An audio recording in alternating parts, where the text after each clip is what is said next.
से डरो जिन लोगों ने इस दुनिया में नेकी की उनके लिए भलाई है और अल्लाह की जमीन कुशादा है। जो सब्र करने वाले हैं उनको बेहिसाब सवाब मिलेगा।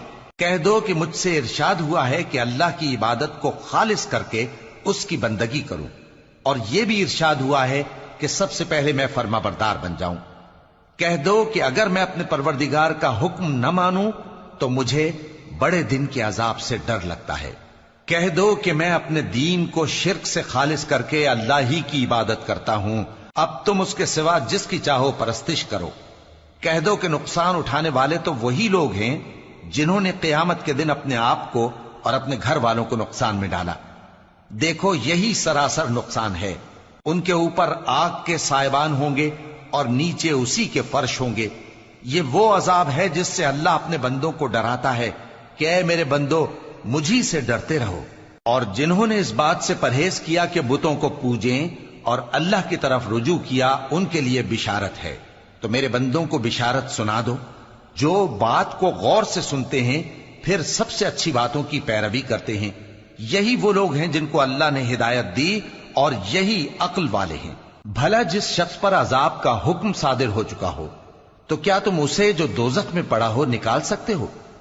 लेकिन जो लोग अपने परवरदिगार से डरते हैं उनके लिए ऊंचे ऊंचे महल हैं जिनके ऊपर बालाखाने बने हुए हैं और उनके नीचे नहरें बह रही हैं। ये अल्लाह का वादा है, अल्लाह वादे के खिलाफ नहीं करता। क्या तुमने नहीं देखा कि अल्लाह आसमान से पानी नाजिल करता, फिर उसको जमीन में चश्मे बनाकर जारी करता, फिर उससे खेती उगाता है जिसके तरह तरह के रंग होते हैं, फिर वो तैयार हो जाती है। बस तुम उसको देखते हो कि जर्द हो गई है, फिर उसे चूरा चूरा कर देता है। बेशक इसमें अक्ल वालों के लिए नसीहत है। भला जिस शख्स का सीना अल्लाह ने इस्लाम के लिए खोल दिया हो सो वो अपने परवरदिगार की तरफ से रोशनी पर हो, तो क्या वो सख्त दिल काफिर की तरह हो सकता है? बस उन पर अफसोस है जिनके दिल अल्लाह की याद से गाफिल और सख्त हो रही हैं, और यही लोग सरासर गुमराही में हैं। अल्लाह ने निहायत अच्छी बातें नाजिल फरमाई हैं, यानी किताब जिसकी आयतें बाहम मिलती जुलती हैं और दोहराई जाती हैं।